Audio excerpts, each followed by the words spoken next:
All the best बच्चों, welcome to the learning lab. आज मैं आप लोगों को इस साल होने वाली बोर्ड परीक्षा के लिए मैथ का एक इम्पोर्टेंट चैप्टर बताऊंगा जो आप लोगों के चैप्टर 9 का है। क्वेश्चन है कि किसी बिंदु ए से मीनार के शीर्ष का उन्नयन कोण क्या है? अल्फा है। डी दूरी मीनार की ओर चलने पर उन्नयन कोण बीटा पाया जाता है। तो मीनार की क्या करनी है? हमें ऊंचाई ज्ञात करनी है, ठीक है ना। किसी बिंदु ए से मीनार के शीर्ष का उन्नयन कोण डी है। जैसे मान लीजिए ये कोई मीनार है, ठीक है, ये क्या है? कोई मीनार है और यहां से किसी दूरी पे एक बिंदु है ए, क्या है? ए है। यहां से अगर मीनार के शीर्ष का उन्नयन कोण लिया जाए तो कितना दिया हुआ है? अल्फा दिया हुआ है, ठीक है। क्वेश्चन समझिए पहले। और कह रहा है कि यहां से कितनी दूरी जाने पे? डी दूरी जाने पे मान लीजिए यहाँ पे इसका कोण कितना पाया जाता है? बीटा पाया जाता है। समझ में आ रहा है ना? तो हमें इस मीनार की क्या करनी है? ऊंचाई ज्ञात करनी है।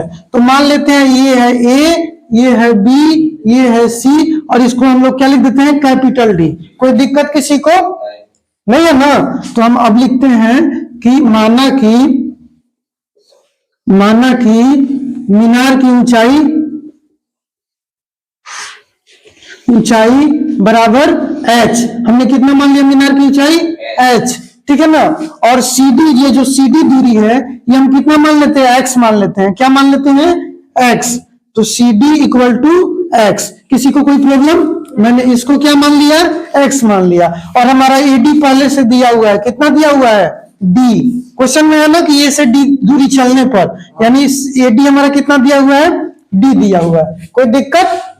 अब ध्यान से देखिए, हम लोग लिखते हैं इन ट्रायंगल ABC, इसमें tan अल्फा बराबर इस कोण के लिए ये लंब हो जाएगा और ये आधार हो जाएगा ना। और tan अल्फा बराबर क्या होता है? लंब बटा आधार होता है कि नहीं होता है? होता है। तो इसका लंब क्या हो गया? BC और आधार क्या हो गया? AC हो गया ना। यानी tan अल्फा बराबर BC हमारा कितना हमने माना है? H माना है ना। और AC के जगह हम क्या लिख सकते हैं? CD प्लस AD लिख सकते हैं। CD प्लस AD लिखा जा सकता है कि नहीं? वैसे ही फिर से tan अल्फा बराबर H बटा CD हमने कितना माना हुआ है यहाँ पर? बताइए CD, अरे बोलो CD X और AD D। तो हम लिख सकते हैं tan अल्फा बराबर H बटा X प्लस D लिख सकते हैं ना आराम से। अब हम इसका क्रॉस मल्टीप्लीकेशन करते हैं, यानी tan alpha into X plus D इधर आ जाएगा और इसको बाई 1 किया जाए तो इधर X प्लस D हो जाएगा कि नहीं हो जाएगा? हो जाएगा। बराबर बचा क्या? H। किसी को कोई कंफ्यूजन नहीं है? अब हम क्या करते हैं? X प्लस डी को इधर ही रहने देते हैं, बाकी सबको उधर कर देते हैं। तो फिर मैंने लिखा X plus D equal to H into ये tan अल्फा को 1 बटा tan अल्फा मैं लिख सकता हूं। बताइए किसी को कोई दिक्कत, कोई कंफ्यूजन यहाँ पर नहीं? अब हम क्या करेंगे? 1 बाई tan अल्फा का वैल्यू रखेंगे। इधर क्या है? X प्लस डी, तो हमने लिख दिया इधर क्या? X plus D equal to ये क्या है? H, तो हमने H का H लिखा into 1 by tan alpha. Formula क्या होता है? कॉट अल्फा हो जाएगा। यानी X equal to H cot alpha, ये प्लस डी इधर आएगा तो क्या हो जाएगा? माइनस डी हो जाएगा। यहां तक समझ में आया सबको? इसको हम क्या कर देंगे? समीकरण 1 कर देंगे, ठीक है। वैसे ही हम देखेंगे त्रिभुज BCD में, तो लिखेंगे हम लोग इन ट्रायंगल BCD, फिर वही tan बीटा बराबर, अब यहाँ थीटा यानी कोण क्या है? बीटा है ना, तो हम क्या लिखेंगे? tan बीटा बराबर इसके लिए लंब क्या हो जाएगा? BC, लंब हो गया हमारा BC बटा आधार क्या हो जाएगा? CD, तो हमने लिख दिया CD, यानी tan बीटा बराबर BC हमने मान रखा है। कितना माना है? BC यानी H बटा CD हमने माना हुआ है कितना? X। फिर वैसे ही क्रॉस मल्टीप्लीकेशन बाई 1 करके, तो ये क्या हो जाएगा? X इंटू tan बीटा बराबर H लिख सकते हैं कि नहीं लिख सकते हैं? यानी X equal to H into tan beta को 1 बाई tan बीटा लिख सकते हैं ना। यानी X equal to H 1/10 beta क्या होता है? Cot beta. ये क्या हो गया? समीकरण 2।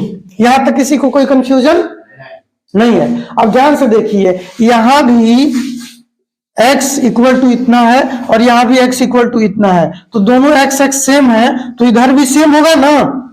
यानी हम इसको क्या लिख सकते हैं? समीकरण 1 तथा 2 से। ठीक है, अब हमारा समीकरण 1 में ये क्या था? h cot alpha minus D, तो हमने लिख दिया h cot alpha minus D equal to, ये हमारा क्या है? h cot beta. ये है ना। अब हम क्या करते हैं कि सबको एक तरफ करते हैं। ठीक है, तो हमने लिखा h cot alpha minus D, h cot beta, minus इधर कर देते हैं, माइनस h कोट बीटा। यहां किसी को कोई कंफ्यूजन समझ आ रहा है ना? देखिए, जो भी कंफ्यूजन हो तुरंत बताना है। इन दोनों को हम एक साथ लिखते हैं, इसको और इसको, तो h cot alpha, h cot alpha, और ये क्या है? माइनस h कोट बीटा, तो हमने लिखा माइनस h कोट बीटा। अच्छा, एक चीज मैंने छोड़ दिया, यहाँ पे इक्वल 0 हो जाएगा ना, क्योंकि ये सब कुछ इधर आया है, तो हो जाएगा ना। तो ये हो गया माइनस h कोट बीटा, और लास्ट में क्या लिख देते हैं? माइनस b इक्वल टू क्या हो जाएगा? 0।